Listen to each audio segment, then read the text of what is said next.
it slide, find your zone every day.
What is going on, you guys? It is I, Dog Cost Crypto, here with the Hedron Fire Stream, man. What's going on, dude? I brought a special guest with me today, CryptoSloth, man. What's going on? What's up, DCC? It's good to be here, man. Bro, excited to hang out. You were sloth out, bro. You mean you got the sloth in the background, sloth on the shirt, sloth on the hat? Yeah. Yo, show your shirt again. That shit was crazy, man. What the hell is it? Sloth to the moon, baby. To the moon. Oh my god, that's incredible, man. But how you been, man? Good? Yeah, man. I've been good. You know, just trying to keep all the balls up that I'm juggling. You know, got school, got research, got my YouTube channel, a couple other things, a couple other fires going. But overall, it's going good, man. Bear market hasn't been too bad to me. I mean, especially for a hexagon, man. I mean, it's just been airdrops on airdrops for the people. I know, right? Just triple up my coins overnight. It's awesome. Yeah, man. I mean, like, it's so just by holding hex, right? Just by holding hex, you've gotten Hedron, and just from holding that, you've gotten W Hedron, you've gotten W hex. You're gonna get P hex. Yep. P Hedron, and on top of that, people who did even mess around with all the kind of group pools, like the maxi pools, have all gotten their copies as well. Yep. Fucking, it's just stacks on stacks, man. It's racks on racks, man. It just rains money. It rains airdrops over here in the Hexagon army, man. I mean, Jesus. I know, right? What bear market, baby? Just coins on coins, baby. Yield on yield, baby. Yeah, and I really do think the dip we're getting on Hedron's pretty temporary, because I mean we're going to have a lot of action going on into the auctions as well. Yeah, it is nice to know that we still have that big fundamental event. You know, everyone's like, "Oh my God, so much Hedron's being burned," but then also like all the yield that generates for all the pools, like in ICOSA too, is going to be a pretty big like marketing thing, and also like for people to buy up stuff. Definitely. So yeah, for people who don't know you, I don't want to say your whole background and stuff, but obviously, like I met CryptoSloth in the crypto mindset courses. He was a student of ours. And we talked a lot in private and stuff, did a lot of consultations, and yep. Yeah, I was like, bro, you need to do something, bro. You're out here, and then now you're the Hedron Don, baby. I'm the Hedron. You're the Hedron Don. I would have never chosen CryptoSloth as your name, but I would have called you the Hedron Don, baby. Well, hey man, I gotta make sure I keep the branding so I can talk about other things, right? I don't want to just be the Hedron guy over time. But yeah, man, it's been really fortunate. The community's been really receptive of my content, and I really appreciate it. And you know, a lot of my success I attribute to like the skills and the chops that I learned in the crypto mindset course and our like consults that we did for it was about a solid year. I think I was in crypto before I even really started the channel and started like publishing stuff. So you know, I was in the background paying attention, and then finally I was like, you know what, I just feel like talking about the shit that like I'm interested in and seeing if anybody's interested as well. And turns out people were. I think I got a little bit of luck, a little bit of skill, you know, a little bit of opportunity, all kind of mixed together, and it's been awesome, man.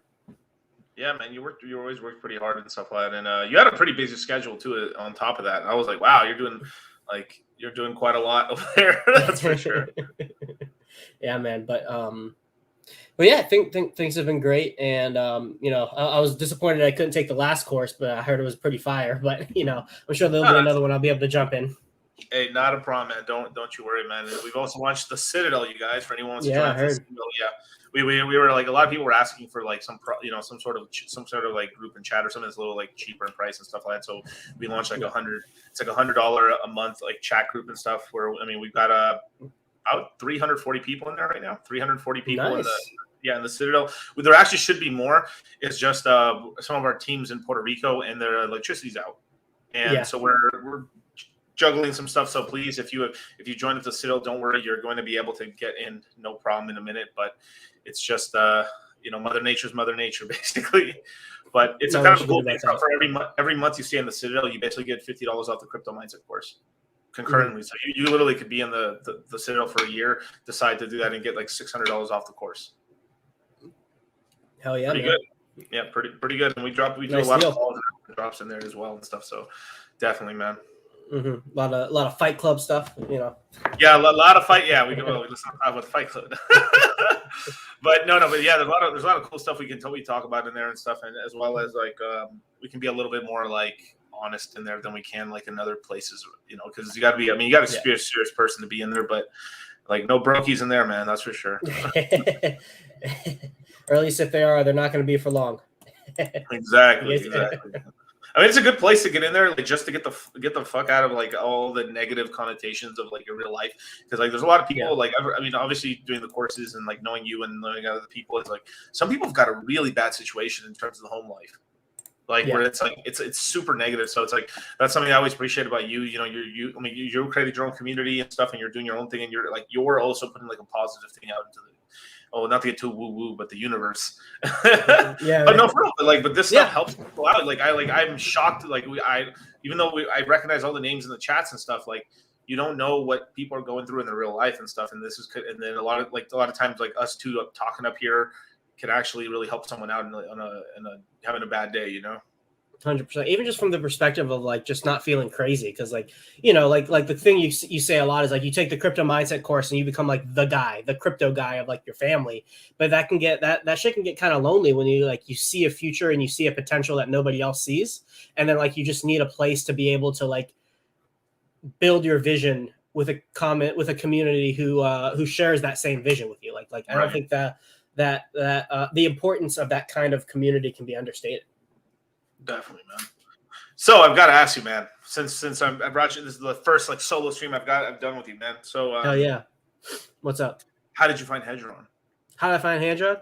Well, you know, what drew you to it? What drew it to me? So basically, I don't remember. Oh no, I do remember. So you know, Bree, she's pretty popular like in the Hex community. Like she's kind of a prominent figure, a big OG, and like a proponent of the staking ladder. She just like put a tweet out. Just about it, and I was just in the phase where I was just like looking up a bunch of shit, like just kind of seeing what interested me. And there was just I was just in the Telegram chats talking. I think I was originally talking to Jack of Hearts and Nomad, and basically just the idea that you could like that there was this coin that you could get that represented T-shares, but that weren't exactly T-shares, that were redeemable for Hex, and that you could also like use as a line of credit. I was like, that fundamental like set of ideas I thought was revolutionary to the Hex ecosystem. Like I thought it expanded the utility and the use case of Hex outside of just like a store of value and like a CD, more or less, gave it like properties of a bond and properties of credit. And so even though, you know, there were a lot of arguments that the original tokenomics of Hedron alone, like without ICOSA, were kind of broken, But just the potential that it could have given us, I think was enough to capture my attention and kind of dive into it head first. And then some of like the math, like, we talked about this really early on, like, 1 billion Hedron is a squid in the Hedron terms, and you get that for $200. I want to, because you were way deeper into it than I was, but I was like, I was trying to figure out ways to like also make it palpable, as well as like you do have to give stretch goals to people. They do want goals, right? And I was like, I asked you, like, bro, like, how much liquid Hedron would I need to like be a squid or be a dolphin or a shark? And you like figured it out, and we're like, all right, let's go for it. You might as well, right? Like it's like it's just like you're just placing a side bet, like with Hedron in the beginning, where it's like, hey, like this thing's attached to something that I like and that I hold a lot of. Let me get like a reasonable position in it, where if it ever blew up, like I'm set. And if it dies, like who cares? I threw a couple $100 and like you missed the bet. Like we're in crypto, you make bets and like sometimes they don't work out, but the ones that do make up for all of the ones that don't. It's like the VC investor mindset in a way. Right. Which is, and course. So, but the box, baby. But there was also like the positive feedback loop that Hedron potentially had with Hex, where like if the price got high enough, it would incentivize people to 5555 Hex.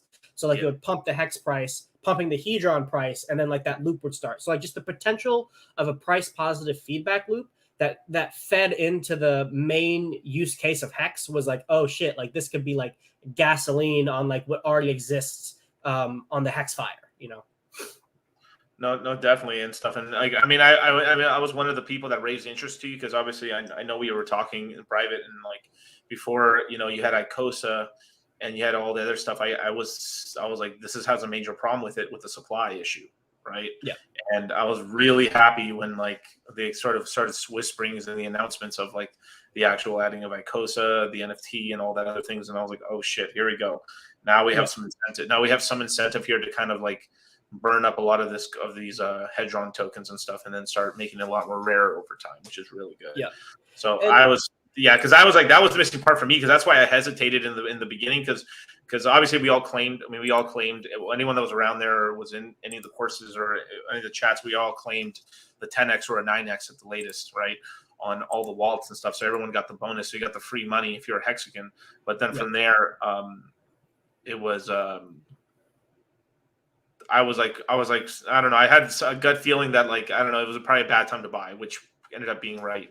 But it just got so damn cheap that I was like, Jesus Christ. It was just such an asymmetric return. Like, I was like, wow, I couldn't, like, it got down to what, 6 or 5 or so. I mean, I had some bunch of zeros and whatever. It was 6 zeros and a 2. Like, it never got down to the 7 zeros. It like, I think it tapped like 19 at one point. Right. It tapped like 6 zeros and a 19. But like, yeah, that was a very common like hesitancy for Hedron. Like, I know there were some people who were like, yeah, this is like just a shit coin, like it's broken. I'm not of that opinion. I think Hedron independently would have succeeded over time. If you look at like the way the not liquidity, but like the volume relative to like how much people were selling relative to like how much liquidity was there, like whales and sharks like couldn't rebuy the position that they had sold recently. And so kind of like how like Bitcoin was like printing 50 BTC like over and over and over, days and days and days. Like, how does something that prints 50 of it every like 10 minutes go to $60,000? It's like a long-term distribution of coins over a wider population. And so we were already seeing the beginnings of that in the market dynamics of Hedron early on. But I will admit, like, without ICOSA, Hedron wouldn't do as well as quickly. Right, like it's going to do better. It's going to do better faster because of ICOSA. But my personal opinion is that Hedron over time would have still succeeded, and you would have just been able to continue to buy like a billion Hedron for like $100 to $200 for multiple months. Yeah. So it wouldn't be something like you take all of your money and you YOLO it in, because it's a multi-year bet, but it's like a slow accumulation. I think we talk like just kind of like you limp your way in every time to get like a large position, as the people who don't want their bags are transferring it to the people who do. Yeah. A very slow, methodical, like lazy DCA almost in a way. I mean, that's why I was like, when the bottom was in, and I was just like, why not get $1 billion or $2 billion? Yeah, what's it going to cost you? Well, it's a scratcher. It's just like at the very least, I was like, it could drop. I was like, it could drop a little bit more, but it's like, it's already dropped a lot already, like a lot already. So I was like, and I know a lot of people do like it, but I at the same time, at that time, a lot of Hexans did not like it at all, like at all. It was very some still don't. Yes, well,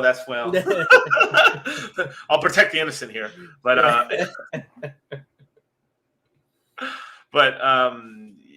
you know, with Hedron and everything, right?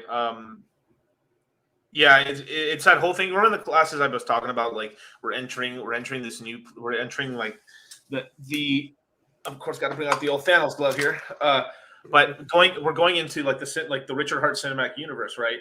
And we're going from a one token to like a multi-token sort of area. And now, of course, these are like the holy tokens, right? These are the Richard Hart approved tokens, right?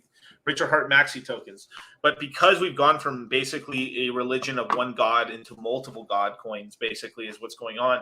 It's starting to fragment a lot of like the Hexican sort of maximalish like kind of mentality. And you know, now you've gotten a couple of tokens that are like, well, all right, I guess you're one of the good ones, you know, which is like a Hedron, ICOSA, I would say probably maxi and stuff like that, and some of those tokens. Well, they've been kind of christened by Richard Hart because he's talked like positively about them in public by name, you know. So they've kind of got like the light stamp of as much of an approval as you can get from Richard Hart. Both of those ecosystems have gotten it because they're good for the price and they lock up Hex. Which at the end of the day, Richard wants to lock as much Hex up as possible. Which what does that do? Helps pump the price. Yeah, pump the price. Dude, you know how many like T-shares are like in the liquidation auction now? No, actually, I don't actually. Dude, like damn near 60,000. Whoo! I think the last number I saw was like 59,000, dude. It's wild. I never thought it would be that much, like ever. And like we're still seeing like, you know, like 10 to 100 T-shares daily being fed into the thing, more or less. So like this is like a consistent stream of HSIs that are you're gonna be able to bid on, and then also that are going to be printing ICOSA yield for any of the stakes you have. Right. So that is quite a lot. That's quite a lot of T-shares. Now, I believe the reason that number is so high as well is obviously because right now, like, y'all T-shares are nice, Franklin. Like, fuck y'all, I'm taking your T-shares. Fuck y'all. But I have to say this though. So with so many, well, obviously right now the T-shirts as cheap as it's going to be. Yep. Right now, right, we're at 3 cents, It's usually anywhere from 3.8 to about 3.1 cents. We're at 3.3 cents right now on Hex, and most people are calling it. Even Steph from the Stake Rap has been just going like a maniac on Twitter and stuff, just going like, "Yo, the bottom's in. I can't believe you losers have let this price be this low for 6 months." Ha ha ha ha. Borderline, like I'm not saying that much, but like we're basically saying that. And I think a lot of people are starting to kind of be like, yeah, like especially with Richard kind of like saying that, you know, the bottom was in, which is like, you know, when we hit like 5.5 cents, that's pretty much the bottom and stuff. So yeah. So with that, right? It's more of a question of like, well, how much Hedron are people going to bid on that for all those stakes and stuff. Actually, could you give a brief explanation to people about like, give like a brief explanation of Hedron basically? Because obviously you're the Hedron don, right? Yeah. So super, what's the word I'm looking for? Like big view, kind of overview of the system. Hedron is a system that gives liquidity to hex stakers, and it does it through two ways. One, for any hex that you stake, every single day you can mint a certain amount of Hedron. So say, for example, the Hedron price gets high enough where like that's a significant amount of money. Instead of having to like emergency end stake your hex stake, maybe you could just sell your Hedron. Right. The other big functionality that adds liquidity is the HSI, or the hex stake instance, where instead of natively staking your hex where it's locked to your wallet, you stake your hex through a smart contract, and then that smart contract can be wrapped into an NFT, and then you can trade the NFT. So now hex stakes are able to be traded on platforms like OpenSea, X2Y2, NFTX. Any place you can trade NFTs, you can now trade hex stakes. So like say if you needed to emergency end stake and you're like, man, I don't want to eat like 40% of a penalty or like 50% of a penalty. Maybe somebody will buy it for 60 cents on the dollar, something like that. Like maybe you can get a good deal. And then now the hex doesn't get emergency end staked and it doesn't hit the market, hurting the price. So that's kind of like the two main things of Hedron that adds a benefit to hex stakers. And then there's a third thing that is an advanced feature where all the Hedron that if you waited till the end of your stake, all that Hedron you would be able to mint, you can actually take an advance on that on day one when you make the stake, and then they're just repayment terms every 30 days. And I have videos on the specifics of that, but overview, mint Hedron, you can trade your stakes, you can use your stakes as a line of credit via Hedron minting. Right. Now, but in order to get that facilitation, right, you have to take your hex and put it on the website and stake it there. Correct? Correct. You have to go to Hedron.pro, go through the HSI staking, and now you can go to app.icosa.pro, and then you can do ICOSA. The ICOSA website is your one-stop shop for all Hex ICOSA Hedron stuff. Yeah. Oh, I was about to do the old Hedron website. Let me get the other one. Yeah. ICOSA. There you go. ICOSA.pro. Mm-hmm. There you go. Just for you guys who want the actual website. Yeah. But yeah, man, they created. I mean, Alex created a really cool system, man. He's a one-stop shop too, man. That's a cool thing too. Is it's like one dude working on this stuff. Yeah, just him. Like, just him. That's crazy. I don't know how he sleeps. It probably doesn't. It probably doesn't, man. Probably doesn't. Yeah, it's super impressive. The work that Alex has done single-handedly, and like all the free money he's given, as well as like he got front ends working for all this stuff on ETHW and Ethereum Fair fairly quickly. He got a Uniswap front end up pretty quickly, and I know right now he's working really hard on some like on-chain analysis stuff. It's like subgraphs. And then also updating the ICOSA app so that the liquidation auctions are a little more smoother than just on the Hedron app. Yeah. Yeah. So yeah, shout out to Alex, man. No, giving me all the content. He gave me all my content. Fast Abdul, I like turtles. That's right. Oh, what's up, man? How you doing? I know Fast Abdul. He's a cool guy.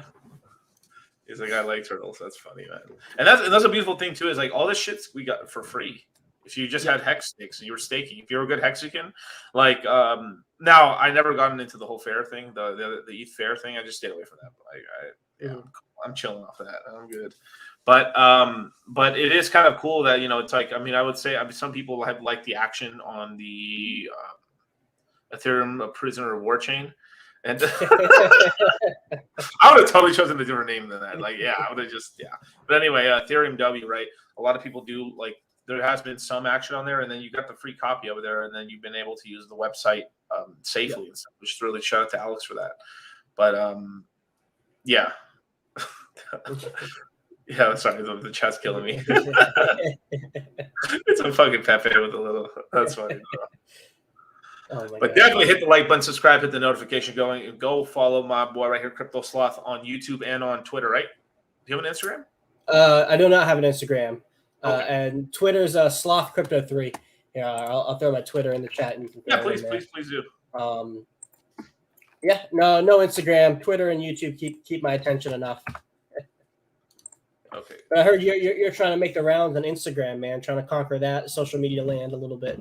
Yeah, man. I'm trying. That's the new frontier, man. I guess might as well talk about it for a second. But basically, what I've been trying to do, I just put it in the chat for you guys. Anyone who want to follow CryptoSloth 3 on Twitter.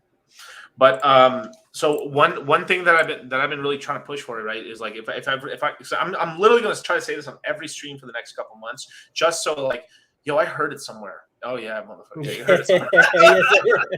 3 months I'll be saying it on every stream, but finally it's starting to break through your thick skull. Yeah.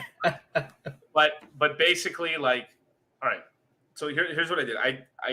Me and Kareem and what's it called Funding Jim have been like doing a lot of the rounds and stuff in Miami. Got Richard Hart on a bunch of podcasts down there in Miami. Got him on Fresh and Fit. Got him on all these places and stuff. We also facilitated the first part of the boxing fight down there in Miami. Met a lot of interesting big people. And in that kind of mania that we did, right? In that 1 week that we were there in Miami. Now watch this. Hex is almost 3 years old. Almost. Right? In December 2nd, we're 3 years old. So let's just say 2.5 years, okay?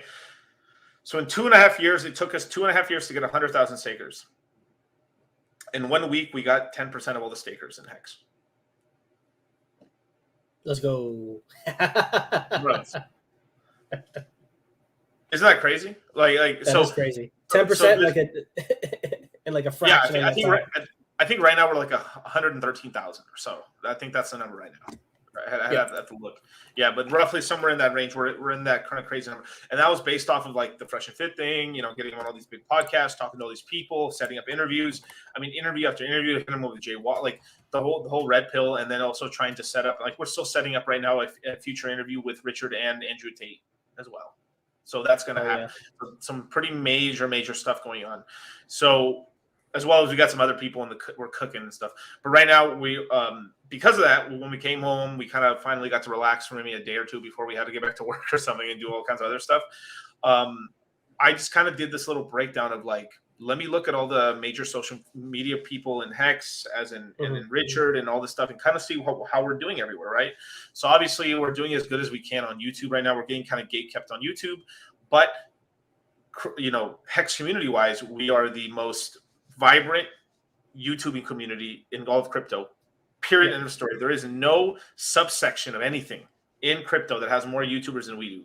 The Hex community has the most amount of YouTubers, and I also would count Hedron and everything. So basically, at some point, I'm going to have to say like the Richard Hart cinematic universe, whatever, whether bad or good, right? Like all those YouTubers, that's a lot of YouTubers for like a certain ecosystem. And not just YouTubers, but we have good like watch time too. Like the actual like subscriber count may not be like super crazy big in terms of like, you know, the broader YouTube numbers, but like, man, like Hexa can show up to every stream all the time. Like the numbers, like the views to subscriber ratio within the Hex community is like incredible. Like right now, right? Like we have 204 people watching Champions, people who won't be poor in the future. You know what I'm saying? Hit the like button, subscribe, and hit the notification bell, and share this shit out. The champions of this world and this planet, right? Yeah. That's us. We are the champions of this planet, baby. 200 people watching right now. What's going on though is that I've seen other crypto channels. They are damn near at 100,000 subs and getting that many live viewers. Yeah, like it's crazy. Like that's how insane it is. Like channels that have that are 5-10 times bigger than my channel get about the same amount of like live viewers. Yeah, that's insane, dude. Like I don't want to say what channel, but I saw this channel with 170,000 subscribers and stuff. Big channel too, like really good, like good person and stuff. 5K views per video, maybe 4K. Like I was like right on their ass at 14K. Like that's what I'm saying. Like so it's like our people didn't get wrecked like a lot of other people got wrecked, as well as like also we were engaging people at a much more deeper and spiritual level, as well as financial. We're trying to get the hell out of here as well. And one thing too that I've been really trying to input into this community and everything else is like the red pill, as well as the red pill, because that's like the hero's journey is like men's improvement, because it's most, I mean, let's be for real, it's 99% guys, like just is what it is, right? But we still shout out to our women, but it's like this whole thing of improving. So I was like, since I'm about this improvement mindset and like how to like make this community better and stuff like that. So I started looking, okay, we got YouTube unlocked. Like we have a good thing here. It's going to be really hard to improve it. So anything marginal to improve our YouTubing is just marginal, basically. It's like, it's good improvements, but it's not going to be nothing gigantic. Okay, that's not going to happen. All right, so let's look at Twitter. Fuck, we killing it on Twitter. We're just as powerful. We're just as powerful on YouTube as we are on Twitter. And if anything happens on YouTube or at their Hex or anything, we'll literally have Hex trend or Richard trend on Twitter. Yeah, something like we had him trending on Twitter worldwide. That's insane. Yeah. Like not just like on my, like I checked out like my brother, like when I was in Cali, I looked at his Twitter, and like Richard was it's trending on his shit. He's not like he has Hex, but he's not like a crazy Hex, like crazy like crypto guy. So I was like, wow, okay, that's crazy. Breaking through a little bit. So we're doing pretty good on. So it's like we do this great thing. A person gets in the Hex, a person gets in crypto, they get a Twitter, then they get a YouTube channel, or they're a good YouTube watcher. So boom, we're killing it right there. Then I look on the other two platforms, TikTok and Instagram, right? And on TikTok, it looks like we're having a hell of a time. We have maybe one, like shout out to Super Hex. Super Hex is doing pretty good on TikTok and stuff, but there really isn't a lot of other guys that are kind of like really making it out there, as well as like I've personally had about like 8 of my TikToks taken down. Oh wow! Yeah, I have no idea why. Nothing bad. Just like my regular reposted content, cut up and stuff, Mhm. chopped up and screwed and stuff. Shout Who out knew the to Chinese would take to censor stuff? Who knew that? Yeah. It's like freedom of money. Get out of here. We don't like that. Like, oh. Right, so it's like, okay, so I was like, all right, let's check out Instagram. So I was on Instagram, and then oh, he's on here, cool. I've always stayed away from Instagram. I always stayed away from all the social medias for most of my life. But then I literally looked at like at Richard. He had 51K followers, pretty good number. He just got verified, but I was like 51K. Then I literally go over there then I go onto YouTube. He's got a really good number there. I go on Twitter, over 250,000 plus, and then I look on Instagram, and I'm like 51K. That doesn't even make sense. That didn't even make sense. So what I've been pushing is like, so I made an Instagram, and boom, it just started taking off. So I was like, holy crap. So it's like, I was like, whoa. And then one thing that I noticed on here is like, there is a lot more normie people than there is any other place and stuff. So the problem with TikTok right now, and it's a problem that we're going to solve later on, but like in terms of like what's the biggest low-hanging fruit that we could for anything is probably making an account on Instagram and then actually like onboarding onto Instagram, because we can dominate that area. We can give social clout to like the main someone like Richard or other major Hexagons, and then we can pull more actual like brand new like I don't know, interviews, and those interviews bring in more people and stuff. So because it's like basically we're kind of tapping out right now in terms of everything because crypto's down. So it's like we have to kind of grab like people that are outside of the space, and the only way to do that is basically through Instagram, pretty much, from what I've seen. So if we get all the Hexagons and we get everybody, all the ICOSA people, the Hedron people to make an account, you don't show your face. It can be just like a Twitter account, basically, just to like and subscribe to stuff and then maybe post your own stuff. But this could literally shoot the Hex community to another stratosphere, because what I looked is that there isn't every other like no other crypto's doing that at all. Even right now, we're kind of out here very lightly out here on Instagram, but very lightly, right? If we had all the Hexagons that we had on Twitter come on to Instagram, we would be pretty big force in the Instagram space. So, and then that would really push out the message as well, So it is kind of a, my God, Franklin.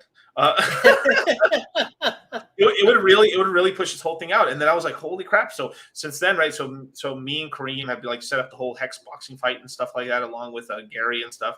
And we've been hanging out with M to the K. Shout out to M to the K. Shout out to Rolo and stuff. Rolo's always been a big help as well. Rolo Tomasi, my boy Swolo Tomasi.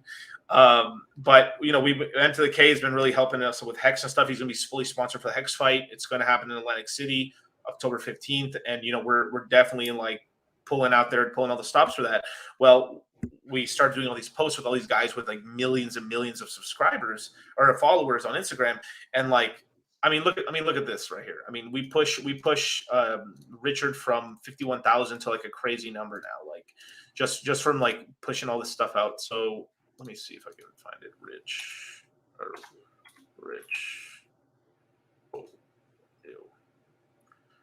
He's at 144,000 followers now. Wow. In like in a very short amount of time. Like just because like just tweaking some things and then like getting reposted by people and like hanging around with people with like 2 million, 2 million, 3 million followers on Instagram and stuff like that. And this is what happens, getting him on No Jump, doing the whole No Jumper podcast and stuff with MK and stuff. And all this stuff helps out, you bring people into the ecosystem, and then boom, this is like pumps our bags basically, or sustains our bags. No, it's like just like that small seed, and small seed get kind of like getting Richard's name out there, getting Hex out there. Like they hear about it and they continue to hear about it. And like now that we're like spreading like our tentacles out between like a larger sphere of influence across like different social media platforms, as well as like podcasts, when the money does flow into crypto overall, like all of these seeds that we're planting now are going to just like explode in the future when like the real attention comes to crypto, because we've set like a nice foundation. And I think Richard's kind of persona and like his outrage marketing, like it's more on brand for Instagram than it is Twitter. Like it just fits. It fits the site much better than it does on Twitter, which I like to see. Oh, definitely. It's crazy to like to see like watch this. So Look at this outrage marketing. I mean, we gotten like 96,000 people to view this video right here of him just doing this, pulling out of like a Rolls Royce key or something. That bag's actually sick. Like I really do like this drip right here. Like that little pouch. I actually would fucking get that. That's actually kind of cool. Be like, where's my key? It looks like he's wearing a leather jacket. He has like a leather jacket. Yeah, he's got something on here. There's a bunch of these funny videos and stuff like that. And $80,000 high school jacket. Yeah. Oh yeah, he's seeing these crazy cars. So he used to install like these kind of like sound systems. Shit. That's hilarious. Yeah, that's shout out to you, Kareem, and Funding Gym. You guys have been putting in some good work behind the scenes, getting the name of Hex out there, just in front of people overall. It's been cool to watch. No, definitely, man. And go follow me on Instagram as well. And I'm trying to blow that shit up as well, man. Heck yeah, man. But like just to show you guys, a little something else. Like look at the difference between that and then Richard Hart. We've been on here since the beginning of it and stuff. And Richard's like at 261K followers on Twitter now. Versus he's like literally caught up almost halfway in like almost no time to his like Twitter and stuff, just because people. I mean, he's more of a visual person basically. Yeah, which is crazy. And shout out to Cream, baby. Where was Cream at? Yeah, he's had some good streams. He's had some good streams with whales actually recently too. That whale stream was crazy, man. I caught the last minute of it. Shout out to Hexo. Whew, boy, yeah. Actually, I should address that a little bit, like if you don't mind, man. Yeah, man. But so obviously it's been deleted now and everything like that. But like, we gotta be like, sometimes we have to be kind of careful with like, it's fun to troll and have fun with the community and stuff. But it's like, if people are over here putting in the work to actually try to get new people and stuff, it's not cool to like sabotage people, right? On terms of like, I talked to Hexo. He was like, "Oh, my bad, bro. It was an accident."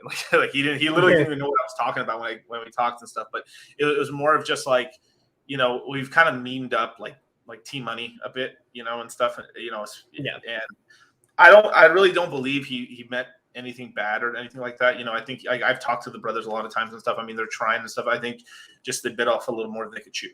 That's what I think happened, as well as they had like a major person in that was going to be a sponsor, kind of just like. Got rugged a little bit, yeah. Yeah, they got rugged and stuff. So they did the best they could, but like all hex, you got a bunch of hexagons in a room, magic's gonna happen. Like we had a great time, bro. It was like a weekend of partying. Like who gives a fuck? That's all we wanted, anyways, just to like. Let's be real. We were trying to hear Richard talk a little bit, and then we were trying to get shit faced with hexagons. Let's just be real. Oh, man. I can't wait till I can make one of these, man. We just call it Hex Mansion, and we just get for a week. That's what everyone wants. Oh man, I can't wait to make one of these Hex meetup stuff, man. It always looks like a lot of fun. No, dude, you haven't been to one, right? Nah, man, I haven't been. Dude, it was in the middle of the week. I got patience, man. Really? Yeah. Wait, what happened? Let's see. Richard Hart says last Bitcoin bear market sucked so bad someone registered sellthebounce.com. Oh yeah, I saw that. Terrible. Oh wait, no. Okay. Always remember that you must have no expectation of profits from the work of others, especially me. I do not work for you. I have never worked for you. I will never work for you. I want good things to happen to you, but you must make them happen yourself. Always and forever. Get to work. Yeah, that's right, man. Right. No one's gonna pump this price but yourself. Right. That just is what it is, right? If you want more people in Hex, we have to get more people in Hex. That's it right there, man. I mean, I'll retweet that right there. Yeah. I told Richard, Richard, I was like, bro, he's like, Miguel, he's like, I'm not following you, Miguel. I was like, no, you're not. I was like, you have followed and unfollowed me 8 times. Oh, you probably posted some shit about something about a shitcoin. Yeah, that's probably on. Yeah, that sounds like me. Yeah, that sounds like me. Literally, I may have the record for the most follows and unfollows by Richard. Oh, that's hilarious. Yeah. Loved by the community, hated by the community. Loved, hated. It's over. Nah, Richard fucked with me, bro. He's cool. He's cool as hell, bro. But that shit's hilarious and stuff. But definitely, we're working on a bunch more interviews for Richard, as well as like just getting big interviews out for the whole community and stuff. So yeah. No, I've been enjoying them. I feel like it's kind of like what's the word I'm looking for? Like a return to what originally made Richard popular, and that was him just talking and like spitting facts, about crypto overall. Yeah. That's what I think. When I listened to Hexicans who got in early, like that's what they always say about what drew them to Richard is like, oh, this guy's actually speaking truth about crypto. Like what he's saying is making sense, and like what he's saying, like no one's talking like real, but Richard Hart is. And now like I feel like we're seeing a return to that with him going on these like higher profile podcasts, which is really nice to see. I think that's a much better onboarding strategy. Right.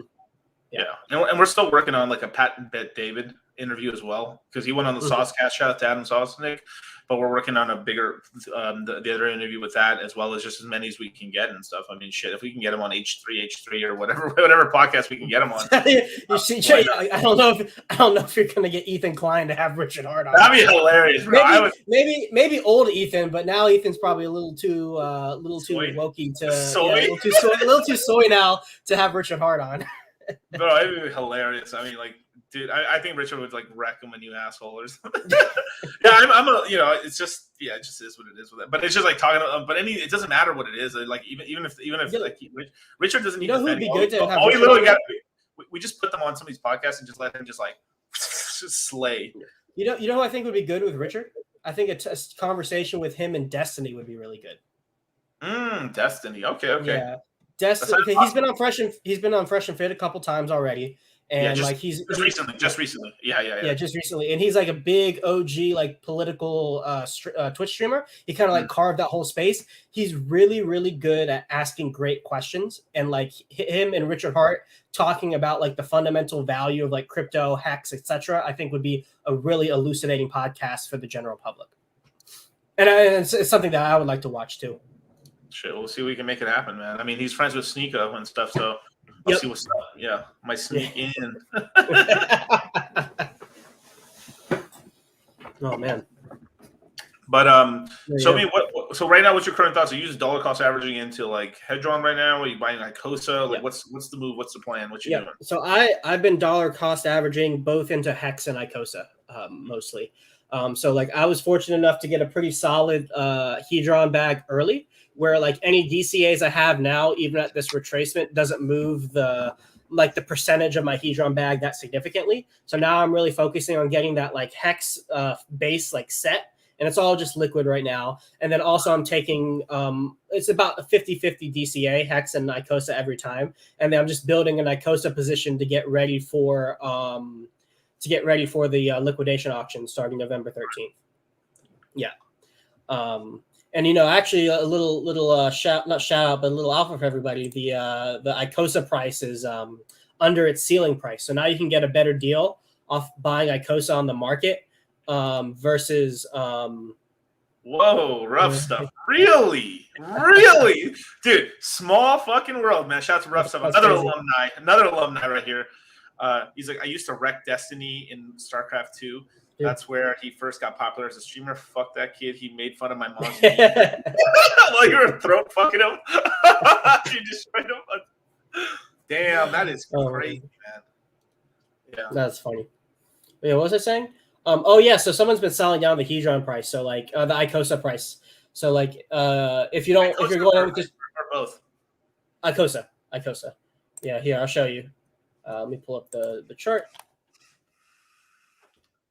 Oh, my homie's got a link, bro. My homie's got receipts. Oh, okay, baby. We might have to do another stream. Oh, where are we? Oh, that's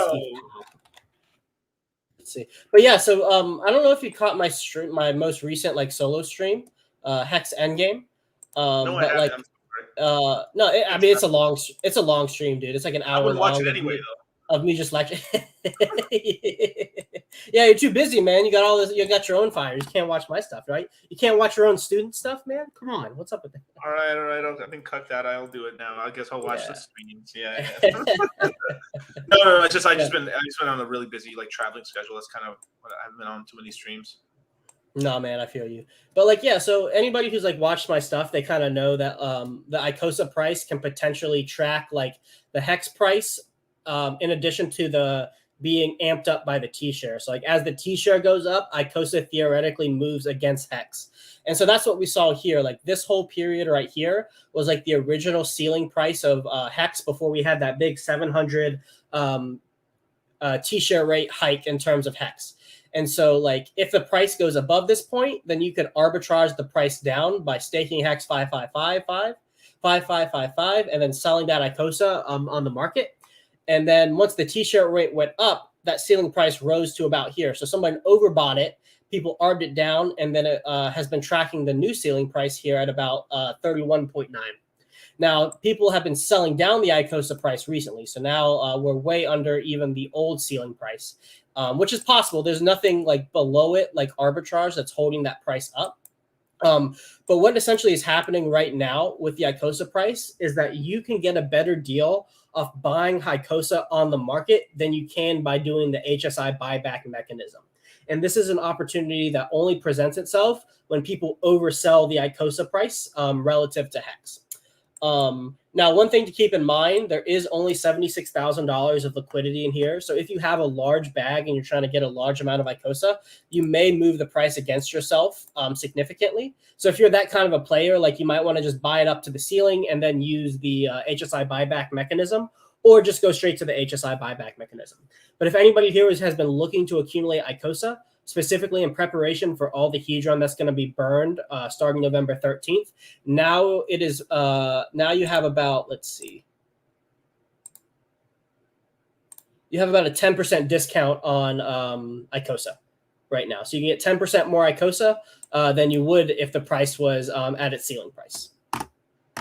So there you go. A little bit of information for everybody in the chat. Damn, son, where'd you find this? Yeah. And if you were in the Discord group that I'm in with Silver the Antidote and Access Alive, we've been talking about this since the move happened. Nice. Yeah. Yeah, shout out to Silver, shout out to Access. That's for sure. Yep. But yeah, man, so things that's what what about you, man? How's your Hedron ICOSA play been? Pretty good. I just been really, I've been keeping it pretty simple. I just been stacking as much Hedron as I could, basically. I mean, you knew that. I was basically telling you what was up with that. And just been DCAing into some Hex and stuff recently. I've been making a couple stakes as well.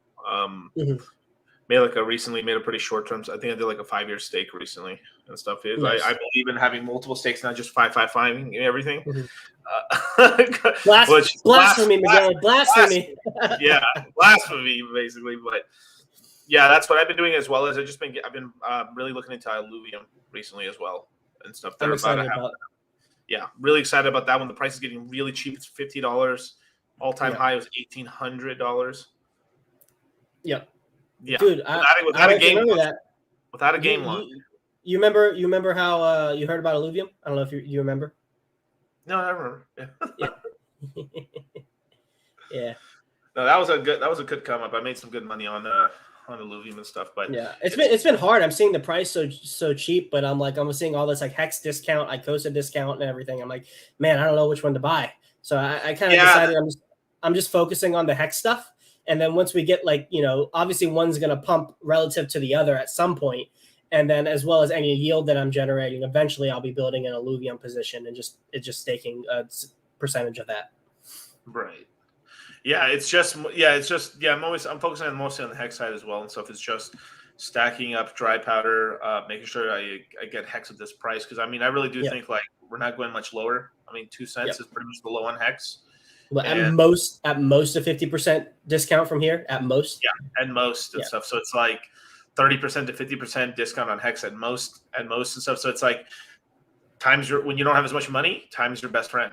So it's like times of the essence. So DCA in at whatever price you can get into your Hex position or your Hedron position or even ICOSA position, whichever. Literally, like you just get a little of each and stuff, and then build that position up, and you'll probably be very happy later on and stuff like that with that. But as well as like I always am building up an Ethereum position, as well as because one thing that happened to me last cycle I was extremely Ethereum light. Like very little Ethereum. Like I was holding Ethereum, but every time I get Ethereum, I would end up using it to get into a different play or another yield farm or something like that. Which was I actually doing the calculations and stuff was actually the right move to do, because I actually made more money on my Ethereum being used than I did just keeping it as Ethereum itself.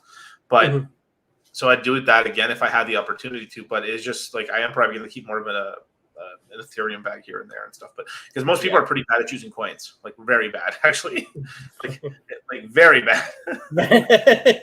It's a tough game. It's a tough hustle choosing the right coin.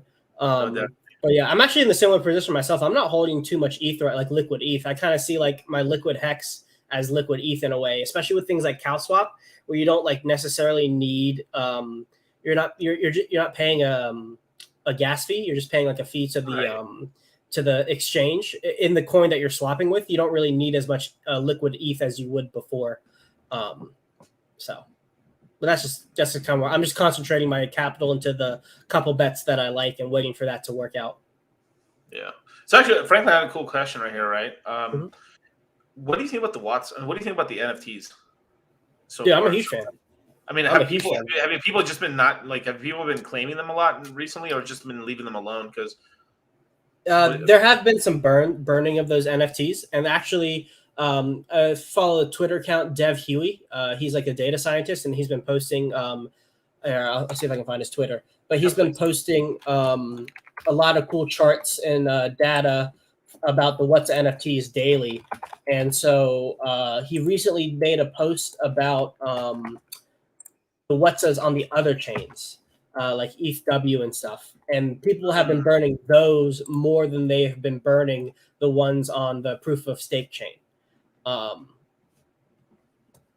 Yeah, he did the ETH chain recently. But yeah, I think the WAATSA, like you hold on to those as long as possible. And I think we're going to see a lot of burning of those WAATSA NFTs around the auction time. Because like, you know how like day one of ICOSA, we saw like just a crap ton of yield on those on the WAATSA NFTs and the other pools? Well, that was because a lot of the HSIs were like, of the 60,000 T-shares that were sold, like 29,000 of them were day one. So it's like huge asymmetrical on one day because that was the first day. It was like FOMO and like everyone's trying to get in. And so when those HSIs get sent to the ICOSA contract, it takes an advance on them. And all that Hedron gets distributed to ICOSA stakers. And so because it was the first day, not as many people are in, and there were a crap ton of T-shares given to the auction, to the contract, a huge Hedron payout happened that day. But also, every Quattro single stake that gets sold to the ICOSA contract gets a 10% bonus. And all the WAATSA NFTs get a copy of those bonuses given to either the people who end their stakes or those bonuses for selling your HSI. So that's why the WAATSA NFTs were so big that first day. Now, because the pool of the WAATSA staking pool has closed and you can no longer be diluted in that pool, you are going to get a very large percentage, a very significant percentage of yield when all of the Hedron gets burned for these auctions. So like if I have a calculator up at minimum, like 161 billion Hedron is going to be burned and about 2.5 trillion at max could be burned. So somewhere between like 200 billion to like a trillion somewhere is probably where we're going to get a burn. And all that's going to be ICOSA yield. And that ICOSA yield is going to a very small pool in the WAATSA NFT pools. And so people are going to get a huge payout, which are going to probably like entice people to start burning them to add it to their ICOSA stakes so that they can like bump up their yield in that pool a little bit or for them to sell. Yeah. So like be very trepidatious when that time comes and you see a large bump in yield. I don't like big words, sir. Yeah. Be cautious, be careful when you start to see all that yield in your WAATSA NFTs and like really think if you want to burn them because you will probably be inflated relative to where you started on that when the auctions start because other people will probably be burning their NFTs. All right, boy. All right. So let me tell you about something right here, man. I didn't understand a single word you said about that goddamn right there, man, ICOSA yield and stuff and them goddamn NFTs. But all I got to ask you is, when ICOSA $100. When ICOSA $100? When ICOSA $100, because I heard a lot of gum flapping and stuff, and I didn't hear price and stuff. So what kind of coins do you think I'll be getting from my their own NFT? Let's pull up the calculator, baby. All right, let's do it. All right. So this is just this is a calculator that I give to my clients. It has a bunch of different stuff here. But this is the Hex to ICOSA ceiling price ratio calculator. And essentially, all you have to do is change the T-share rate and then you can see like what that ratio of how much it would cost to get each ICOSA at that current T-share rate in terms of hex. And so if we assume hex is $1, just for the sake of this argument, at the current T-share rate, it'll be about 31. Yeah. I am erect, sir. Erect. Yeah. So if hex is if hex is $1, ICOSA has the potential to be $31 at that given point at that point in time. And so at the current T-share rate, it's about $3 hex, like $3.20 hex gives us $100 ICOSA. But if we bump up the T-share rate, let's go 30,000. This goes to $49 if hex is $1. So if we go to 30,000 hex per T-share, then it's about $2 hex for $100 ICOSA. I mean, let's do some moon math here, because I mean, hey, I'm famous for this shit. All right, I mean, hey, but okay. So let's just say, right? Because I told Richard and stuff, like 10,000 X was nice, but yeah, I'll pull the calculator back up so we know real time. At $5.56, that's 100,000 X, and Richard's like, I like the sound of that. I like the sound of that number right there, man. So what would the price? What would the price of ICOSA be at $5.56? All right, so $5.56. If the T-share rate is let's say 30,000 hex per T-share, that's 49.1 times 5.55. That is $272 per ICOSA. Oh, sorry, I thought you were doing on the other calculator. I had a calculator up, but okay, sorry. $272. Yeah, that's the ceiling price. So that's the highest possible price ICOSA could be. Right. So if it's tracking the ceiling price, that's what it could be. But let's just say, let's be conservative, and it's 80% of the ceiling price at that time. $54 ICOSA. So you scoop up 1,000. I'll take it. You scoop up 1,000 ICOSA now. That's $54,000, and one ICOSA is about $1 right now. So you put $1,000 in, and then at about $5.50. If the ICOSA price is 80% down off of the ceiling price, then you have $54,000. Shout out to my boy Jay Waller, man. My Jay. I shouldn't be. Shout out to my boy, man. There's some secret hexagons. There's some people holding NFTs right here. I'm just saying. That doesn't include ICOSA staking. Yep. Yeah. Yep. Now, can you go a little into ICOSA staking in terms of so if I don't know anything about ICOSA staking, right? If I take my damn dear ICOSA and stake it, what do I receive? Do I receive just ICOSA? Do I receive Hex? Do I receive Hedron? Do I receive Pixie Dust? What do I receive? Mm-hmm. Well, you'll always receive Pixie Dust. That's like the main yielding opportunity. Yeah. It's all fairy dust, at the end of the day. But outside of that, when you stake ICOSA, you earn more ICOSA and you earn Hedron. And so the ICOSA comes from a formula. It's just printed out of thin air, like hexes. And the formula is the previous day's burnt Hedron divided by the T-share rate. And so where does the most of the burning of Hedron come from? The liquidation auctions, paying back advances. There's a proof of benevolence function in any emergency end stakes in these in the protocol. And so the Hedron, I've already explained where the Hedron comes from. When you sell your HSI to the system, it takes an advance, and that's distributed to the stakers. Right. So, you can use an ICOSA position. And half of it's burned, right? No. All of it is given to the stakers. The 50% burn, this is what some people get confused on, comes from early end staking your Hedron or ICOSA stakes. So, say you have a year-long stake for your ICOSA stake, and you end it at halfway, 50% of the time. You get a 50% penalty for your principal and your yield. And part of your yield is in Hedron. So that's a penalty, gets split in half. 50% is burned and 50% is redistributed to ICOSA stakers. Right. Okay. If that makes sense. Now, this is a good question, man, with the Australian 555. What's the current average APY on ICOSA in the moment? I wish you would be able to have that. So if I don't have people be able to calculate it. People have been calculating it. The last number I saw was 150 to 190% APY on the ICOSA pool. But we don't have I think that might be part of an update later in the future for the DApp. Don't quote me on that. I'm not actually working on it. That's all Alex. But the site doesn't give you APY. I remember early in the days there was talk about like potentially adding like a projected yield for the next day, like projected APY for the next day, as like Hedron is getting burned. Got it. Yeah. So exclusive. CryptoSloth said Alex is creating a APY calculator for the. Get on it, Alex. There you go. That's cool, man. Yeah, man. The ICOSA price can go pretty crazy, and then like Hedron has some pretty cool numbers behind there too. Yeah, that's pretty cool.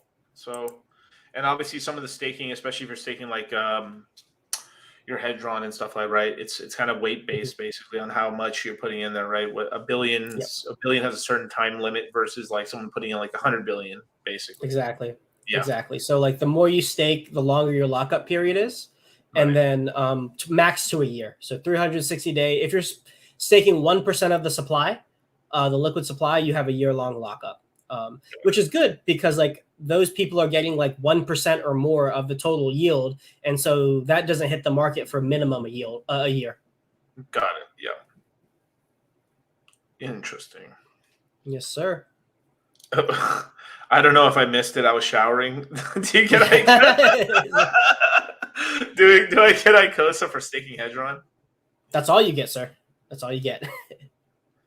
I mean, it kind of. I mean, to me, I mean, hey, I'm stuck in a mass here a little bit, but it seems like ICOSA is kind of like a better, as of right now, better incentive token than the incentive token from what I've seen right now. But obviously we don't have no info on the incentive token right now. But yeah, anything's better than it. Crystal's better than it. Yeah, Crystal. Damn. Damn, that's crazy, man. Holy crap, man. Shit. Yeah, dude.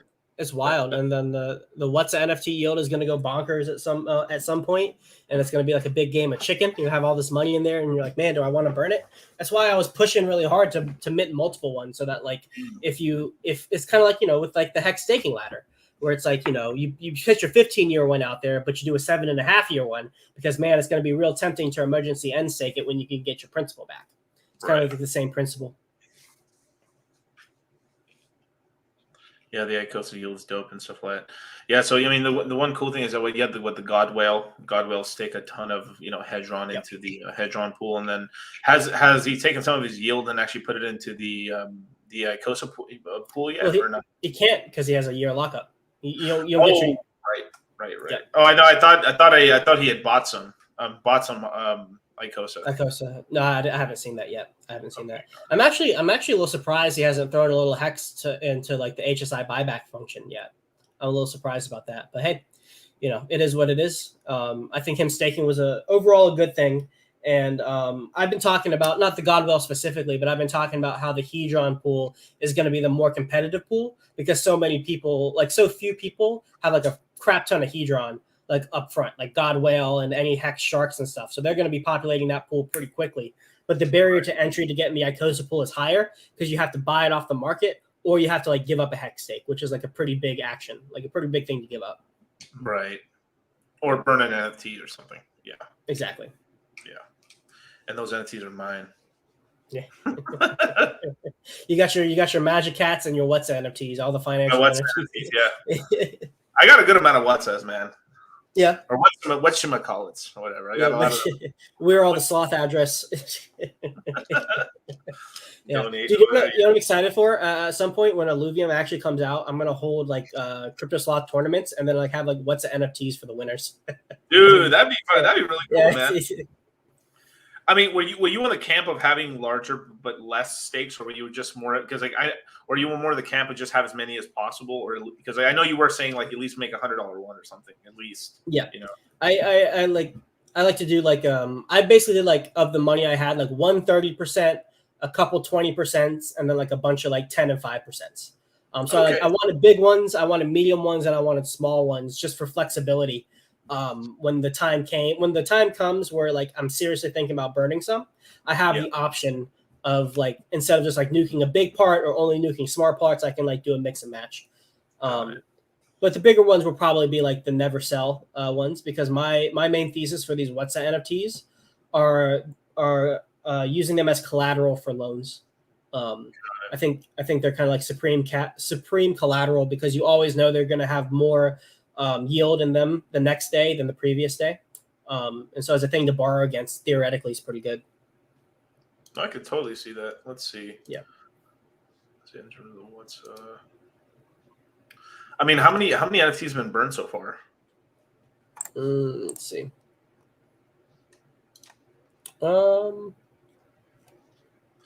It's not every day you meet a person that just lives, breathes like ICOSA and like Hedron. This is a rare breed right here, man. This man niched down, but eventually, and we'll definitely talk a little bit about that too, because I had some questions about because I know you named yourself CryptoSloth and didn't like name the Hedron Dawn, right?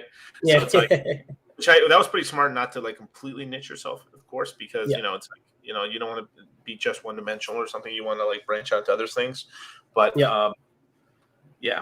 So I mean, how many right now exist, or most people never burned? Yeah, no, very few have actually been burned. Like I think less than 100 have been burned. And then let me go to the ICOSA app. Let me connect my wallet really quickly.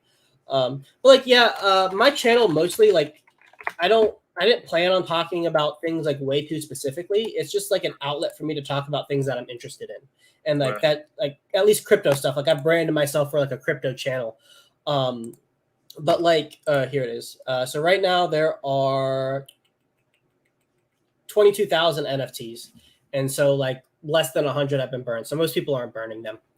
But like, I've been mostly talking about Hedron and ICOSA because it's the thing that's captivated most of my attention.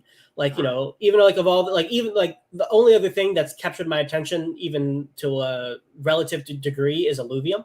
That's the only other thing I spend any time like looking at. Most other things, like I pretty much stopped paying attention to like all the yield farming on Phantom. I've gotten out of Jewel. Thanks for the heads up, by the way. Actually, some crazy shit's been going on with Jewel lately. Actually, they're basically all the jewels. They've decided just to stop. The emissions are done. Whatever jewel exists, that's all there is now. And they've left Harmony 1, thank God, and they're going to Clayton Chain and stuff. So like there's a lot of crazy stuff kind of going on. I mean, actually, right now, privately, with my yield farms and stuff that I still have in the Jewel ecosystem, I'm actually just accumulating Jewel right now, liquid Jewel. Yeah. So you'll only be able to stake Jewel and next Jewel in the bank and stuff now. Like, so interesting sort of things going on. But like all the things that you like talked about in the course that I was learning about, like slowly over time, Hex became the thing that I was most interested in. And then as I found Hedron and ICOSA, like that was the thing that just captivated my attention and that I felt like I could talk the most about, which is why most of my content has been centered around that. But at some point, eventually, whenever the time is right, I'll talk about. The next thing will be Gamefi. That'll be the big thing that I like start to cover next. I would tell you, man, next year we're gonna. I think it's like middle or late next year. We're gonna get a GameFi rush, a GameFi push. Like I think we get 3 of them this cycle of like. So we'll probably get the first little GameFi kind of push and stuff, just because. I mean, it's a big industry. I mean, it's a huge industry, and so people are really not taking GameFi seriously. Well, dude, here's a little alpha for you and everybody. My brother is actually a pretty he's like trying to like come up in like the competitive gamer space, and I showed him crypto games, and like that's how he's been able to make like a little bit of money here and there, like a couple $100 here and there at tournaments. But for what I'm hearing from him is like money is starting to come in to like for like the players.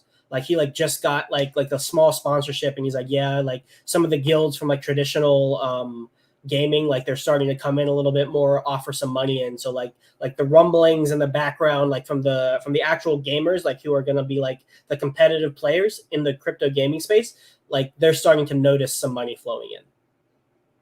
That's good. Yeah. I mean, we'll see.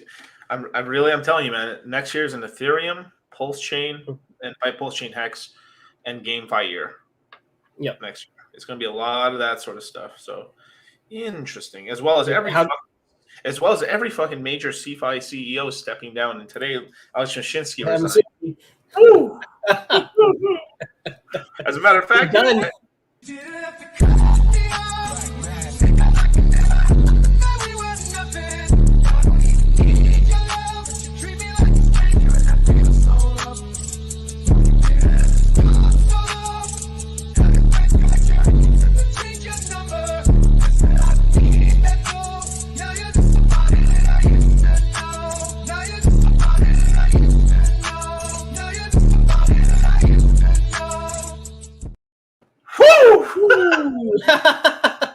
let's C5 go. C5 getting He's smacked out. right now, man. Done. Dude, like every major even the CEO of like Kraken stepped down. Like, yo, what? There's something going on, man. There's something happening, man.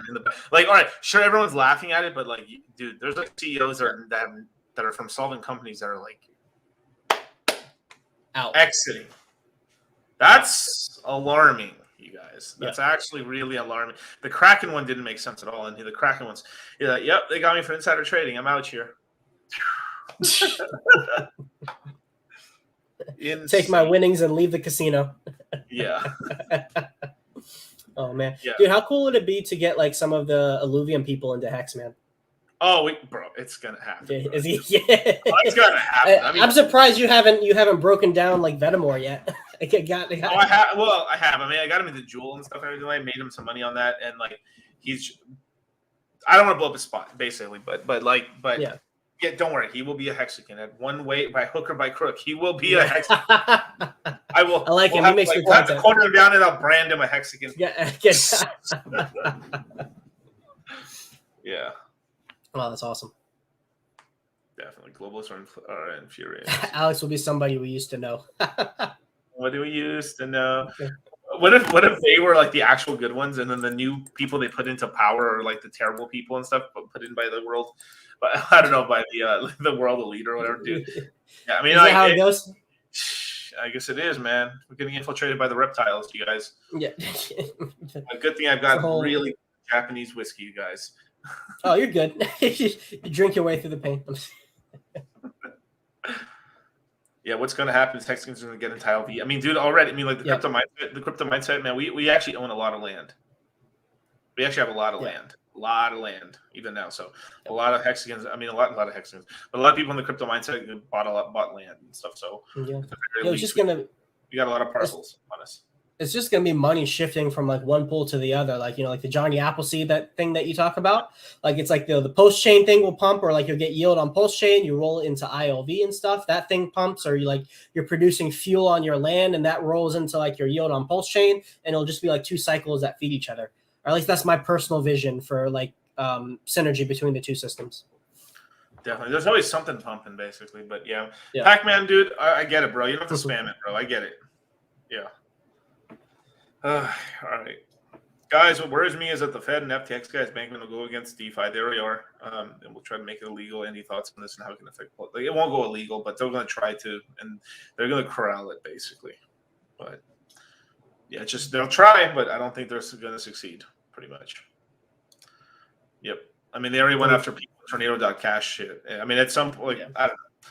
I've got some alpha on it, but I'll save it for later. But trust me, the FCCA isn't going to be much of a problem anymore.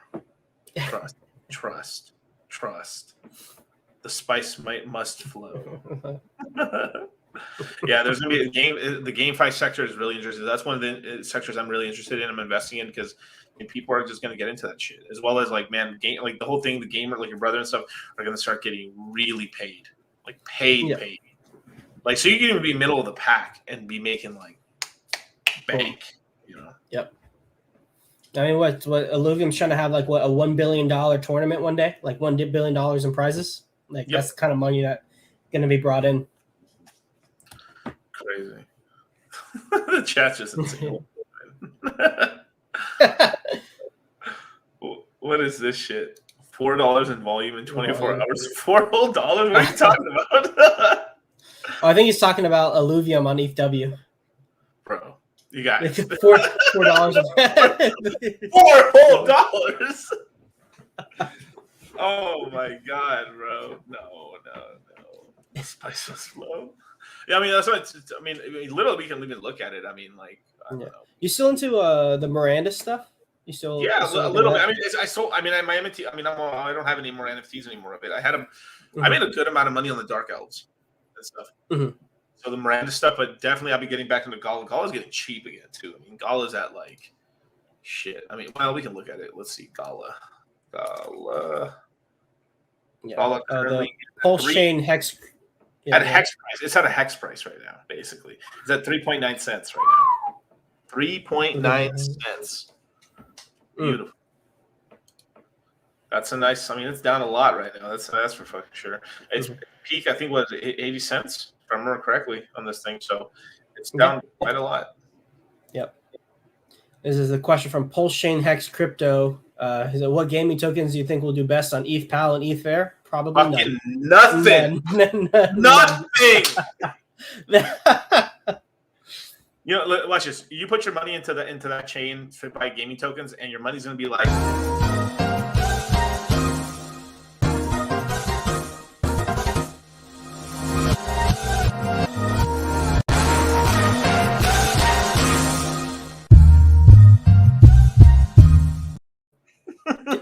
Your money's gonna go out for a pack of smokes, basically.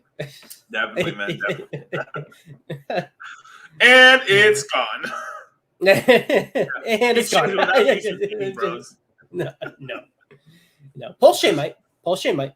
I could see Pulschain getting a game or two down the line, but Pulschain will actually. Well, okay. No. Now this is where we, as jewelers, can get some action. Right? Is I actually believe we can actually get DeFi Kingdoms to actually launch on Pulschain at some point. Because they pretty much like they've actually said which chains are going on. They're going to go on. Obviously, right now they're on AVAX on their own chain, DeFi Kingdoms chain. They just left Serendale. They're going to be on Clayton. Clayton's going to have its own token.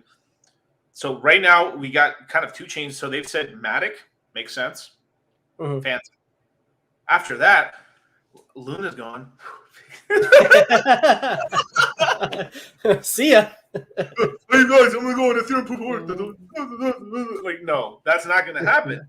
Like, we are launching DeFi Kingdoms Ethereum with all the bad gas fees. No, that ain't happening. So where do they go? We're gonna go to, I don't know. Let's see, Aurora. Aurora, or like, or in all jokes aside, it's either Aurora, Pulschain, or fucking Matic. Or did you already say Matic? No, Matic's already one of them already. Okay.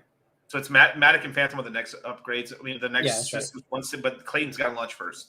So it's like, I wouldn't be surprised. I mean, it could happen late next, like in early 2024. We actually could get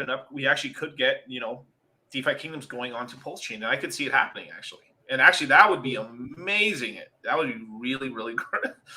Really good, actually. Yeah. So it would be a big competitor for Pulse X, though, in a way. Their whole thing. Yeah, I guess. Yeah, I mean, it could be a little competitor and stuff like that to it, but because their whole thing is what, like the little vampire that could, basically. Right. But then most of the liquidity pairs would be on that. I mean, we'll see if the competition and stuff. But the thing is like probably most people use PulseX and stuff like that, or maybe they make some sort of deal to like route transactions through PulseX to reserve things and just cut a small fee, and which probably is what's going to happen. Like, all right, we'll use PulseX, but we're going to charge like an extra 25% of a percent fee. Done, and that's it. Yeah. And it'll be lightning fast and cheap and stuff, hot and ready, Little Caesars, and. I'm hungry right now, obviously, as you can tell. Obviously. But that would be really, really. I mean, like, what else is there? Actually, as a matter of fact, I'll pull it out right now. Let's see. DeFi. Dude, I don't even know. My scope of like attention has narrowed down so much. I'm not up to date on all this stuff like I used to be. Well, it's all good, man. You got me, homie. Yeah. Oh, wow. You actually can play a little video game if you click the little llama right here. Actually, there's a video game. So obviously it's all right. So they're not fucking. Can you imagine Tron, bro? Can you imagine? That's like the biggest fucking mind fuck of all, bro. So okay, Solana, maybe Solana. If they could ever get the chain to work and doesn't freeze, and attack. You want to know some real gang shit right here? This is some real Suwoo gang shit right here. All right. Mm-hmm. So some of now this is hearsay, so you didn't hear this from me. All right. All 263 of you guys better promise me you guys didn't hear it here, okay? None of this that I'm saying right now came from dollar cost crypto. You could say it's CryptoSloth, but it did not come from dollar cost crypto, all right? Yeah, absolutely. It's all from me. From what I heard, this is hearsay, okay? From what I heard, Solana was over here attacked and kind of hurt the Phantom chain. And there was a counter. I remember that. And I have it under good faith that one of the reasons why Solana went down is because basically certain factions within Phantom attacked Solana, and that's the reason Solana went down. And I'm pretty partial to believe it as well. So I'm like, yo. So Solana ran up and caused some bullshit to happen onto Phantom. So then Phantom hit them back and just shut down their chain for I don't even know how many days. Like it was pretty bad. Like now I remember. So they went after. So these fucktards from Solana went after what's called sorry, this was such an early, it was so early in the year when this happened. But these fucktards in Solana came after what's it called Beethoven X and called Beethoven X, and then certain groups within Phantom went after Heavy after and then on top of that, one of the other reasons what happened too is that a certain bridge was hacked that was linked to Solana as well on Reaper that was hurt.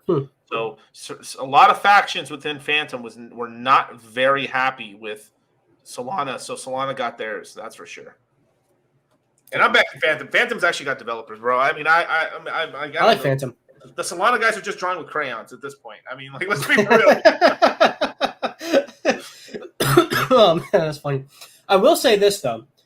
A decent amount of like the early stages of the competitive gaming space is happening on Solana. Like most of the games like my brother is playing where they're tournaments is happening on Solana. Yikes. Well, I mean, there is VC money over there, so it's like that's kind of Yeah. I'll give you some real gang shit. Okay, Frank. I was working at Circle. We used to get so mad at Solana when their blockchain would break. I can't be fucking up this business.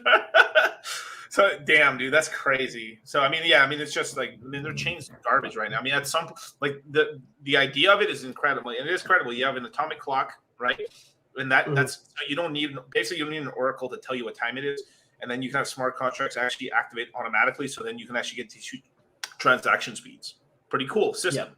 Where I think Phantom might be going the right way, where it's taking the existing tech and then just modernizing it, right? Like right now, like they got a bunch of money from what's it called? The Phantom. I mean, not the Phantom Foundation. The Ethereum Foundation is giving a bunch of grants over to the Phantom Foundation, as well as GitLab is giving grants over to the Phantom Foundation for them creating FVM, which is something that we can. I mean, copy or or invest into the FVM for Pulschain and stuff, which is really cool because intrinsically, basically every single chain that's RC20 compatible or can't, or there's like a snapshot copy of like Ethereum is going to have that problem where they're beating heart that tells you the blocks, how many smart contracts you can do per block. It's clogged up, even though the block could be really big. It can handle more transactions. There's only so many smart contracts a block can facilitate. So what these Phantoms actually really fast is actually really fast, but it can't handle the smart because it's so cheap. And this is something we may run into as a problem on Pulschain actually, is that we're so fast and quick and everything but because of that, people will start doing all these kind of crazy contracts because fuck it, we can. And then that could maybe like cause the first little problem with that. But we can implement that FVM at some point and then just substantially increase the amount of smart contracts we can do per block. Then we're off to the fucking races, which is really cool. Yeah. Yeah. I think I remember you talking about that before, like ETH using essentially Phantom as like their innovation chain, where it's like they do all like the groundbreaking stuff, the innovation, because ETH has so much money on it, you can't really be fucking around on there too much with like upgrades. They're becoming Bitcoin, bro. Like they're becoming Bitcoin. I mean, like Bitcoin's gold, Ethereum's Bitcoin now, and Hex is just money. Because like I actually had someone ask me like shout out to my I should put him on blast now. So shout out to my trainer and stuff, O'Neill and stuff. He was asking me like, Miguel, what's Hex? So like, what's Hex? I was like, Bitcoin but better. Is Hex Ethereum? I was like, no, it's not actually. No, it's Bitcoin but better. Like that's what it is. It's money. Like, the long game for Hex is eventually just becomes money. It just becomes money because it's super cheap, divisible and stuff. But Hex's price might go up so high that anyone could afford to buy it right now. But then at some point, like it could be like $25 per coin, which is true, Yeah. There's a whole lot of money in this month. I wish I could play, bros. I have it. I wish I could play. I really want to play, but I'm gonna nuke my stream right now if I do. like Oh, man. Hex is just money. But that's what we should. Because at some point we could use Hex. I mean, like, look, eventually, like Hex on Ethereum works. I mean, it's 13-second lag time. It isn't like, dude, I had to make a Bitcoin transaction the other day, and I was like 10 fucking minutes for this thing to fucking go through, bro. 10 minutes, bro. Like, yo, that's wild. Like, yeah. Like, watch this shit. Well, like, you could go to the supermarket. You go to the supermarket, buy a coffee or buy some sandwich. Literally, go run a mile back, and then you get a whole damn workout in before you made your coffee payment. Yo, so I'm not saying I have a 3-minute mile, but like, you know, and Yeah. my ass could probably do like a 6-minute mile if I or something like that, right? Out of training or something, or That's how you get your reps in. Every time you have to wait for a transaction to go through, run 2 miles, run until it goes through, and then you'll lose like 50 pounds. The new weight loss average program. So this morning, you guys, I bought my first coffee with Bitcoin, and then I ran a 5K, and then I ran back and stuff. So I just came just in time for my transaction to go through. You guys, congratulations! Oh my god, that's hilarious. Oh my god. Ooh, this is a good one. Seriously though, you think Hedron will become 1 cent in a couple years? Years? I think 1 cent is like it's either $10 or $100 hex. Let me. I don't remember off the top of my head. It's one of those two. God. Yeah, I think it's 100.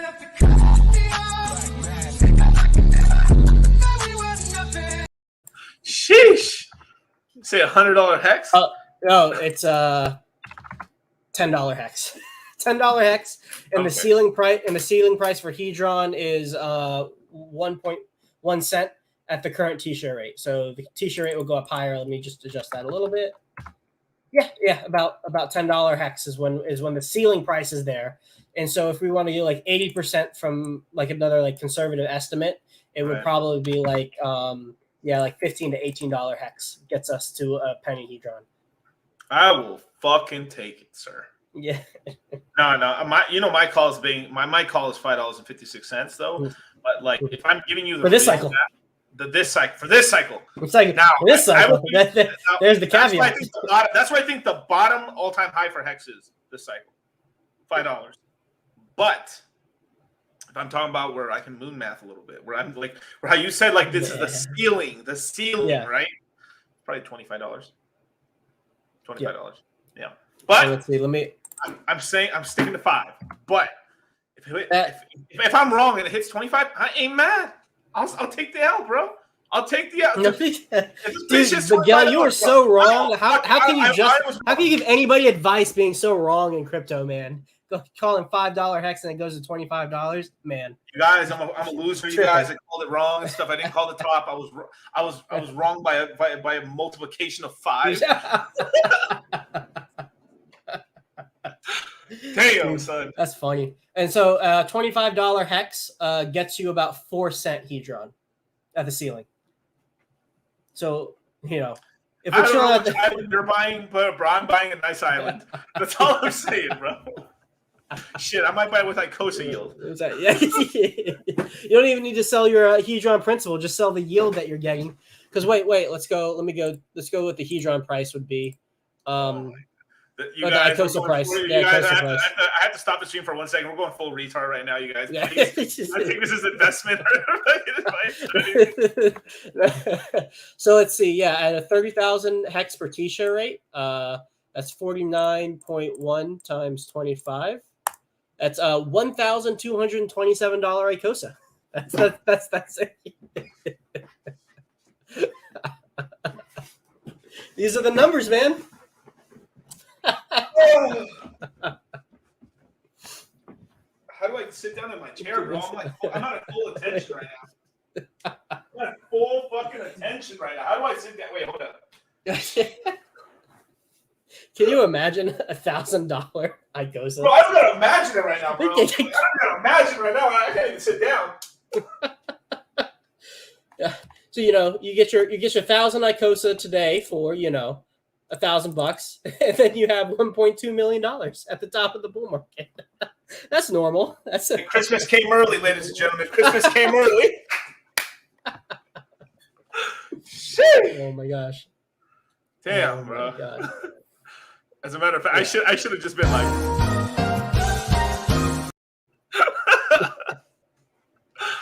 Oh my god, man. That's hilarious, dude. That'd be wild if that actually happened. But hey, Bitcoin went to $69,000. Like that was Bitcoin went to $69,000. Like it's hard to say things are impossible in crypto.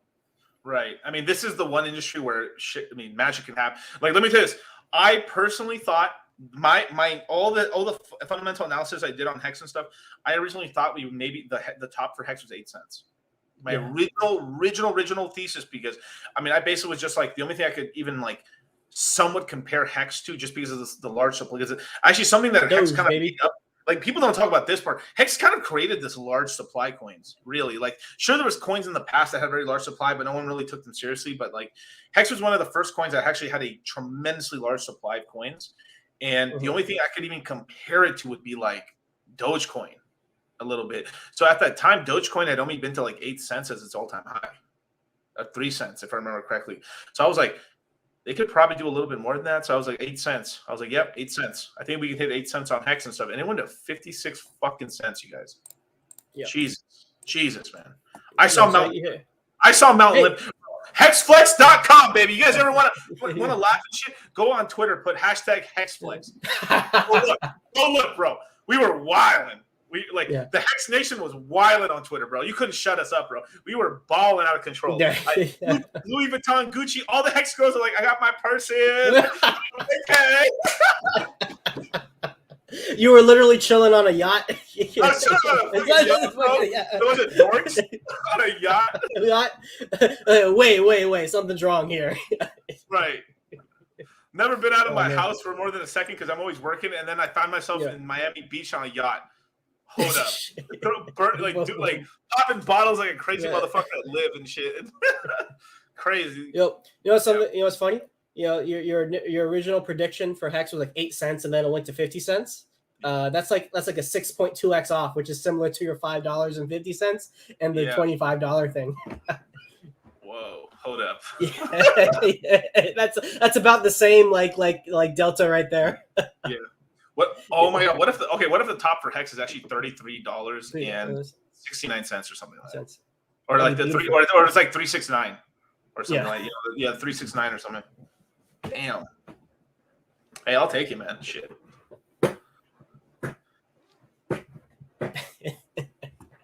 Damn. How do you follow up that moon math, man? I don't know, dude. That is like wow, man. That's it's possible just because like look, if we get back to all-time high. Well, okay, wait. Obviously, some of the top end stuff, like all right, like I hope so, but come on, we can't be like counting on that. That's so crazy, right? I mean, let's see. The worst case scenario is probably like we just like limp dick $1 or $2 for Hex and that's it, which would still be like incredible, like because it's like that would be pretty bad. Like that would be like damn, we hit a new all-time high, but it wasn't nothing crazy. But I mean, going from like 3 cents to like let's just say $2, right? $2 is still a lot, you guys. Like say $2 divided by 3.3 cents, 60 times on the capital. So $5,000 of Hex today. If I put that into Hex today, that'd be $303,000. Just a Tuesday. Yeah, just a Tuesday afternoon, chilling. Yeah, man. Just September 27th, 2022, $5,000 in Hex, and then I sell my Hex at $2, and just pull in a cool 300 Gs. Buy myself a Lamborghini Urus. Just nothing, bro. You know. Just think today. I'm gonna get you guys in trouble, all right? Just think today. That purse that you don't buy your girl, that $5,000 purse you don't buy your girl, you can buy yourself a Lamborghini Urus in the future. Just think about that. Think about that. Be greedy, you guys. Think about that. That's the real ratio trade. Rug your significant other of a gift. Yeah. And give yourself a gift in the future that keeps paying you. We can ride in Lambos together, you guys. I'm not gonna say what color is your body, but what color is your Lambo, baby? Bro, all we have to do is deprive our women now, and then we can ball out in the future. Make women suffer today for you to have money. Put that on a poster, man. Frame that. And I promise you, man, I'm gonna catch you guys in 4K. Oh shit! You got the camera. You got the Sony. I'm gonna catch you fuckers in 4K, man. I'll be like, bah, bah, bah. Yes, sir. That's amazing, man. I hope this stream is just incredible. I mean, like the highs and lows of just like introducing CryptoSloth, which is family. talking about ICOSA, Hedron, then going into moon math, ICOSA moon math, talking about like rugging your girlfriend for like her Louis Vuitton and stuff, and then getting yourself something nice for your future. This guy, actually, as a matter of fact, man, like if Hex gets to that price, I'm gonna buy myself a Louis Vuitton fucking Santa suit, man. I'm gonna have the Louis Vuitton Dawn, baby. You're gonna get the. That is correct, sir. I am for women's suffrage. Women's suffrage. That is correct, sir. Dude, you can buy the actual Thanos gauntlet from the movie. Not the prop. I'm talking about the actual one in the movie, man.